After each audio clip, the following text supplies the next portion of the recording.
सभी को सादर जय जिनेंद्र। भक्तामर स्तोत्र सीरीज में आप सभी का स्वागत है। भक्तामर स्तोत्र की रचना महान आचार्य माणतुंगाचार्य जी के द्वारा हुई है, ये तो आप सभी को पता ही है। लेकिन ये स्तोत्र की रचना कब, कहाँ और किस तरह से हुई, ये हम आज पहले जानेंगे। धारा नगरी में राजा भोज नाम का राजा राज करता था। एक दिन राजा अपनी मंत्रियों के साथ राज दरबार में बैठे हुए थे। वहाँ सब अपनी ज्ञानार्जन करने की बातें कर रहे थे, तो इसीलिए उन्होंने पंडित धनंजय को बुलाया। पंडित जी तो बहुत बड़े विद्वान थे, लेकिन उन पंडित जी से कुछ लोग जलते थे।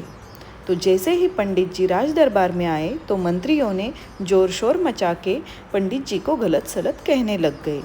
कुछ लोगों ने तो बोला, इन्हें तो कुछ भी नहीं आता, अगर हमें सच्चा ज्ञान चाहिए तो इन्हीं के गुरु को सभा में बुलाकर शास्त्र चर्चा करना चाहिए। राजा भोज तो पंडित जी के गुरु को जानते थे।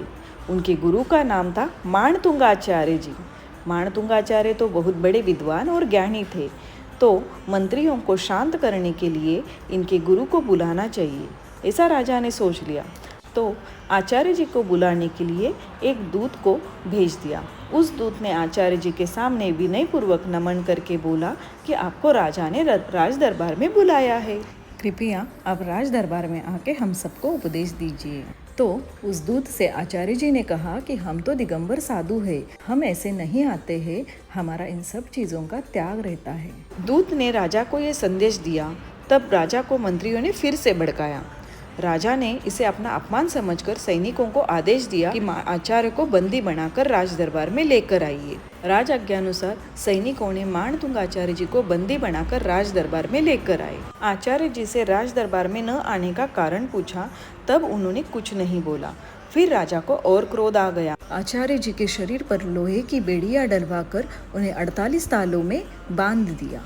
माणतुंगाचार्य जी ने इसे अपने ऊपर उपसर्ग समझकर तो शांत भाव में भगवान आदिनाथ जी की स्तुति में मग्न हो गए, और वो स्तुति में ऐसे मग्न हो गए कि उसी समय उन्होंने 48 काव्यों की रचना की।